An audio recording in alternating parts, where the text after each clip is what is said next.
আমাদের অশিক্ষিত নেতারা কবিতা বোঝে না, তারা বরং নির্বাচন ভালো বোঝে। আমাদের কবি সাহিত্যিক শুধু নন, আমাদের বুদ্ধিজীবীরাও সকলে নিজেদের ছেলে মেয়েদের আমরা ইংরেজি মাধ্যমে পড়াই, অথবা বাইরে এসে বাংলার জন্য উপদেশ দেই। স্বৈরতন্ত্রে যখন পতন হয়েছে তখন সেই শূন্যস্থান কাউকে না কাউকে পূরণ করতে হবে। তো যারা পূরণ করেছেন তাদের কর্মসূচিটা কি আমরা এখনো জানি না। আমাদের কবি সাহিত্যিকরা রাজনীতি বোঝেন না, তারা যেটা বোঝেন সেটা হচ্ছে সুবিধা। বিপ্লব মানে ডিনার পার্টি নয়, বিপ্লব মানে প্রবন্ধ রচনা নয়, বিপ্লব হচ্ছে সশস্ত্র সংগ্রাম। আমাদের চারদিকে মৌমাছির মতো এত ভিড় করে বাংলাদেশ স্বাধীন হওয়ার পর কত শত শত লেখক দেখা গিয়েছিল, তারা আর নাই। তো এখন যে কয়জন লেখক আছেন তাদের মধ্যে বেশিরভাগই আপনারা দেখছেন গত 15 বছর স্বৈরতান্ত্রিক সরকারের দালালি করেছেন। একজন আমাকে বলল, এই যে জাতীয় কবিতা পরিষদের এই সম্মেলনে আপনি কেন যাচ্ছেন? এটা তো আওয়ামী বাকশালীদের সংগঠন। এখন যারা ইতিহাসটা জানেন তারা জানেন যে এইটা একসময় গঠিত হয়েছিল একটা আন্দোলনের মধ্যে, তারপর এটা হাতছাড়া হয়ে যায়। এখন অনেকেই জানেন না যে এইটা 15 বছর যাবৎ আওয়ামী বাকশালীদের হাতে এই সংগঠন যেহেতু বন্দী ছিল, সেই জন্য লোকে এই বলবো যেটা বুঝেছে। কিন্তু এই জন্য বলে লেখক শিল্পীরা না থাকলে কি হয় সেটা বোঝা যায়।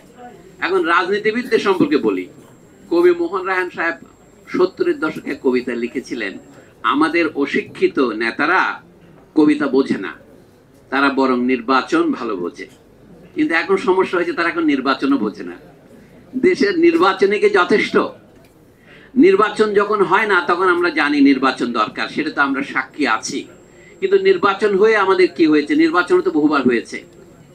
আমাদের সমস্ত কিছুর মধ্যেই এখন আচ্ছা, আমাদের জাতীয় সঙ্গীতটা বাংলা ভাষায় গাওয়া হয়, কিন্তু আমাদের যত উচ্চ বিদ্যালয় আছে সবগুলিতে এখন ইংরেজিতে পড়াশোনা হয়। আমরা ইংরেজি শিখি কিনা সেটা বলছি না, ইংরেজি মাধ্যম।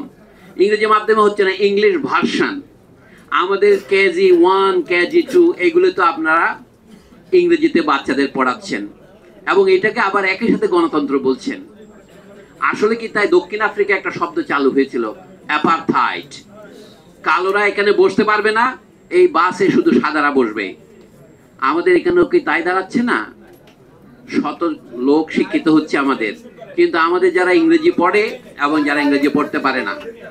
আমরা গণতন্ত্র কথাটাকে যদি বুঝতে পারতাম তাহলে দেশে স্বৈরতন্ত্রের উৎপত্তি হতো না। আমাদের কবি সাহিত্যিক শুধু নন, আমাদের বুদ্ধিজীবীরাও সকলে নিজেদের ছেলে মেয়েদের আমরা ইংরেজি মাধ্যমে পড়াই, অথবা বাইরে এসে বাংলার জন্য উপদেশ দেই। এই বিদেশে আমাদের ছেলেমেয়েরা পড়তে যাবে, আমরা ইংরেজি ভাষা শিখবো, এই বিষয়ে কোনো সন্দেহ নাই। কিন্তু আমাদের লেখাপড়ার মাধ্যম কেন ইংরেজিতে হবে? এই প্রশ্ন কি বর্তমান ইউনূস সরকারে তুলবেন? আমরা বলছি এই সরকার আমাদের আন্দোলনের ফসল, এই বিষয়ে কোনো সন্দেহ নেই, কারণ প্রকৃতি শূন্যতা সহ্য করে না। স্বৈরতন্ত্রে যখন পতন হয়েছে তখন সেই শূন্যস্থান কাউকে না কাউকে পূরণ করতে হবে। তো যারা পূরণ করেছেন তাদের কর্মসূচিটা কি আমরা এখনো জানি না। এখন আপনি বলছেন, আপনি আবার বিভেদের কথা বলছেন, এখন আমাদের জাতীয় ঐক্য দরকার। হাড় যদি ভেঙে যায় চামড়ার ঐক্য দিয়ে হয়? সেই জন্য আমাদের ঐক্যের কথাটা ভাবতে হবে। যদি স্বৈরতন্ত্রের পুনর্বাসন আমরা না চাই, তাহলে এই যে গণতন্ত্রের অদ্ভুত সংজ্ঞা দিচ্ছে, স্বৈরতান্ত্রিকদেরকে নির্বাচনে দাঁড়াবার সুযোগ দিতে হবে, এটা কি করে কথা হতে পারে?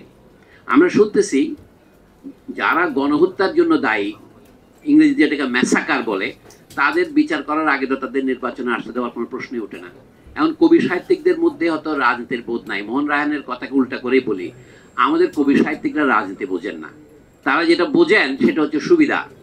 এই কারণে বেশিরভাগ কবি সাহিত্যিক ওদিকে যান। মোহন রায়হানের কথার সাথে সাথে বলি, আহমদ সাফার যে উদ্ধৃতি আবু সৈয়দ খান দিয়েছেন সেটা একটু সামান্য প্যারাফ্রেজ হয়েছে আর কি। উনি বলছেন, বুদ্ধিজীবীরা যা বলতেন শুনলে বাংলাদেশ স্বাধীন হতো না, আর এখন যা বলছেন শুনলে দেশের সমাজ কাঠামোর আমূল পরিবর্তন হবে না।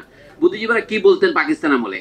আমাদের যে সমস্ত বুদ্ধিজীবীরা এখন বড় বড় বাঙালি জাতীয়তাবাদ নামে বই লিখেছেন, অধ্যাপক সিরাজুল ইসলাম চৌধুরী সহ, আপনারা যখন নাম বলছেন তা আমিও বলছি, তারা কিন্তু পাকিস্তান আমলে ঘোরতর পাকিস্তানি ছিলেন।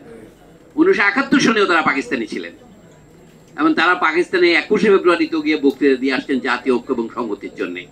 আচ্ছা, আহমদ সাহেব বলছিলেন বুদ্ধিজীবীরা আরে পাকিস্তানি ছিলেন, এখন বাঙালি হয়েছেন, তাও ঠেলায় পড়ে।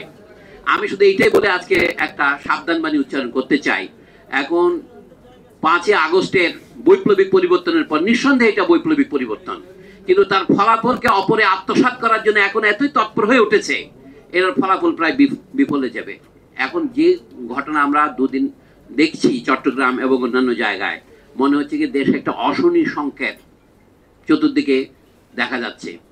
হয়তো এটা কালো মেঘ, মানে মাত্রই ঝড়ের পূর্বাভাস, এটা বলছি না, কিন্তু কালো মেঘ দেখা দিয়েছে। এই জন্য কবি, সাহিত্যিক, রাজনীতিবিদ সকলকেই জাতীয় প্রশ্নে একটা অভিন্ন অবস্থানে দাঁড়াতে হবে, যে কোনো ক্রমেই আমরা যেন আবার স্বৈরাচারের প্রত্যাবর্তনের পথকে সুগম না করি। কিন্তু আমরা যদি এই স্বৈরাচারের পথকে সুগম করতে না চাই, আমাদের ন্যূনতম কর্তব্য কি? অবশ্যই জনগণের ইচ্ছার বাইরে কোনো সরকার গঠিত হতে পারে না।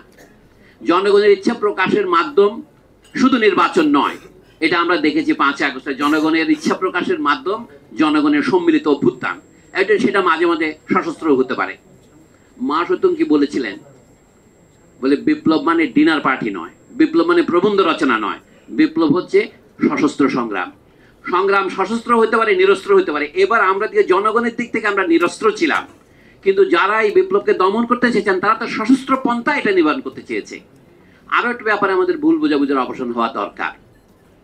সামরিক বাহিনী তো জনগণের কর্মচারী। সামরিক বাহিনী সহ দেশের আমলাতন্ত্র সকলকে জনগণের কর্তৃত্বের অধীনে রাখার পূর্বশর্ত হচ্ছে রাষ্ট্রটাকে জনগণের রাখা। আমরা একটা ভুল করি, রাষ্ট্র এবং জনগণের মধ্যে গোল পালিয়ে ফেলি। গোয়েন্দা সংস্থার লোকরা যখন বলে যে আমরা কার প্রতি দায়িত্ব পালন করব, সরকারের প্রতি না রাষ্ট্রের প্রতি, অসুবিধা আমাদের সকলের মাথার মধ্যে আছে। রাষ্ট্র এবং সরকারকে গুলিয়ে ফেলি। সরকার বদলাবে, কিন্তু রাষ্ট্র বদলাবে কিনা? আমাদেরকে একজন বললেন না কিছুক্ষণের মধ্যে, আমরা কি আদলের রাষ্ট্র গঠন করেছিলাম, নাহলে আমরা পুনর্গঠনের কথা বলি কিভাবে? আমার মনে হয় এই ব্যাপারে আমাদের স্পষ্ট থাকা উচিত। 1971 সনে যে জনযুদ্ধের মাধ্যমে, হতে পারে সেই জনযুদ্ধের ফল পরে আত্মসাৎ করেছে, কিন্তু সেই জনযুদ্ধকে তো অস্বীকার করা যায় না। এই জন্য আমরা রাষ্ট্র বাংলাদেশ করেছি। এখন কেউ কেউ এত অভিলাষ প্রকাশ করছে যে এই রাষ্ট্রের নাম বদলাতে হবে, জাতীয় সংগীত বদলাতে হবে। রাষ্ট্রের নাম বদলাবার প্রয়োজন কি পড়েছে? আমাদের দেশে অনেক শিক্ষিত লোক আছেন, তারা প্রজাতন্ত্র কথাটা বুঝতে পারেন না। অধ্যাপক আনু মোহাম্মদ সহ অনেকে প্রচার করে চলেছেন যে আমরা কি কার প্রজা, কেন আমরা রাষ্ট্রকে প্রজাতন্ত্র বলবো? আমার কথা হচ্ছে, কোনো কিছু না জানা কোনো অপরাধ নয়, কিন্তু না জেনে জানার ভান করা, জনগণের সামনে প্রচার করা রীতিমতো অপরাধের পর্যায়ে পড়ে। মির্জা তসলিমা সুলতানা আমি দেখলাম একই কথা পুনরাবৃত্তি করছেন, আনু মোহাম্মদ পুনরাবৃত্তি করছেন, সাংবাদিক নুরুল কবিরও পুনরাবৃত্তি করছেন যে প্রজা মানে হচ্ছে আইনের অধীনে রাষ্ট্র শাসিত হওয়া, যেখানে রাজা নিজেও একজন প্রজা। তো এই জন্য আমি বলছি, যখন আমরা বলি প্রজাতন্ত্রকে বদলে ফেলতে হবে, বলতে হবে বাংলাদেশের নাম বদলাতে হবে, এতে বোঝা যাচ্ছে রাষ্ট্র যে গঠিত হয়েছে জনগণের বিপুল আত্মত্যাগের বিনিময়ে। 30 লাখ না হোক, 3 লাখ লোক তো প্রাণ দিয়েছে। তাহলে সেইটাকে অস্বীকার করার চেষ্টা করা খুব মহা বিপ্লবী কাণ্ড নয়, এটা হলো প্রতি বিপ্লবী কাণ্ড। এখন বিপ্লবের মাঝে অনেক প্রতি বিপ্লবী কাণ্ড কারখানারও আভাস পাওয়া যাচ্ছে। অনুগ্রহ করে সে বিষয়ে হুঁশিয়ার থাকবেন। সংবাদ, ফিচার ও অনুষ্ঠানের জন্য ভিজিট করুন সংবাদ প্রকাশের ওয়েবসাইট এবং যুক্ত থাকুন ফেসবুক পেজ ও ইউটিউব চ্যানেলের সঙ্গে।